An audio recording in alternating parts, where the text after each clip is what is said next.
xos bo'lib uch xil xoslanib mevalar bo'ladi. Kuzgi, bahorgi va yozgi mevalar bo'ladi. Alhamdulillah mana shunga ham inson xoslashib mevalarni o'zi talab qiladi, o'zi yetishtiradi.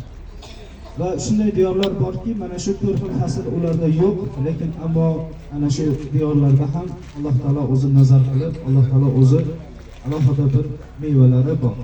Mana bu ko'rib turgan joyingiz Saudiya Arabistonini mana shu quruqlikda bo'lsa ham, sahrolikda bo'lsa ham o'ziga yarasha bir ajoyib bo'lgan, hammani e'tiborida bo'lgan, hamma sevib yaxshi ko'radigan mevalardan biri, ya'ni xurmo bog'idamiz. Madina Munawvara desa ko'pchilik Madina Munawvarani hamma ko'z oldiga gavdalanadigan narsa bu xurmolar. Madinaning ajoyib xurmolari. Mana shu Saudiyaning eng shirin joylari, eng go'zal va eng shirin xurmolarni yetishtiradigan joy mana shu Madina Munawvara bo'ladi. Madina Munawvarada chiqayotgan xurmolar kitoblarda keladi 300 dan ortiq navlari bor. Lekin mana shu 300 dan ortiq navlarda xurmolar shu qadar go'zalki, har bir xurmo bir-biriga o'xshamaydi. Ta'midan, holatidan, o'sishidan, uni iste'mol qilishlariga va uni ta'midagi mazasini siz bir-biridan farqlay olmaysiz. Va faqatgina uni o'zini mas'ul xodimlari, yetishtiruvchi odamlar bu narsani biladi.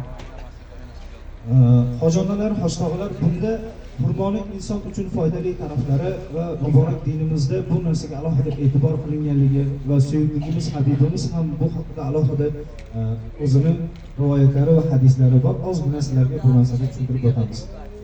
Mana bu xurmo daraxti, ko'rib turgan xurmo daraxtingiz bir ajoyib bir meva turi bo'ladi. Ko'pchilik aytadi, ushbu xurmo daraxtini mana shu ko'rib turgan xurmo daraxtingizni ayol kishiga nisbat berib aytiladi. Nima uchun bu xurmo daraxti ayol kishiga o'xshatiladi? Nima uchun bunga ayol kishiga gavdalantiriladi desa, ayol kishi bilamiz, o'zi bir birlik idishdan va ayol kishi bir e'tiborli bo'ladi, ayol kishi bu zakiya bo'ladi, ayol kishiga bir xosatan xos holatlari borligi uchun mana shu meva daraxtini ayol kishiga o'xshatadi.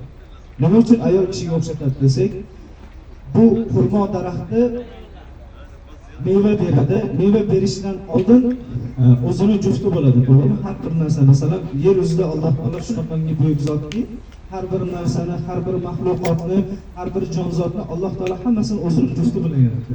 Masalan, insonni ham o'zini jufti bo'ladi. To'g'rimi? Hattoki qo'yinki hayvonlar ko'payishidan o'zini jufti bo'ladi. Mahluqot, hayvonlarning hammani jufti bo'larkan, qarangki, mana bu daraxtni ham o'zini jufti bo'larkan, juftidan mevalar bo'larkan va mevasidan oldidan, ya'ni o'zidan hosil oladigan, hosilni yetishtiradigan, ya'ni ko'chat meva yetishtiriladi. Endi tushuntiramiz. Mana bu xurmo daraxti bo'lsa, xurmoning ikki toifasi bo'lar ekan, ya'ni erkak, ayol. Ana shu erkak, ayol bo'lsa, sizlarga tushuntirish yana ham osonroq qilish uchun siz vatanni mana shu Saudiyaga kelayotganingizda aytganlar bo'ldimi? Xurmo changi bormi? Xurmo changini olib kelinglar. Meni farzandim o'g'il ko'rmayapti, qiz ko'rmayapti.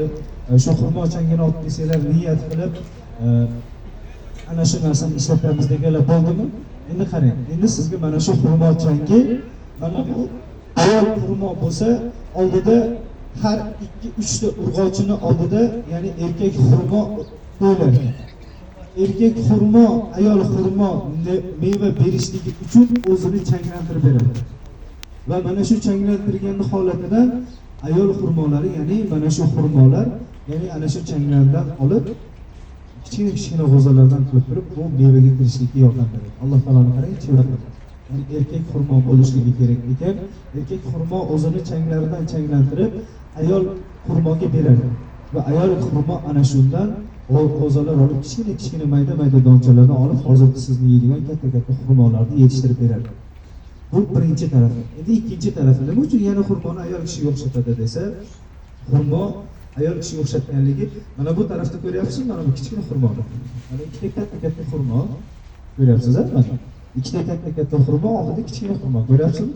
Bu xurmo taqriban 3 yoki 4 yoshli xurmo bo'ladi. Ona farzandini, ota bilan ona o'zini farzandini 7 yoshgacha o'zini oldida olib yotib, uni katta bo'lib, bola ozgina aqli yetgandan keyin, har bir narsani bilib qolgandan keyin, 7 yoshga yetganda bolani nima qiladi? Alohida chiqarib qo'yadi, to'g'rimi? Mana shu xurmoda ham shunaqa holat bor ekanki, o'zini ko'chatidagi kichkina ko'chatini onasini oldida o'sar ekan.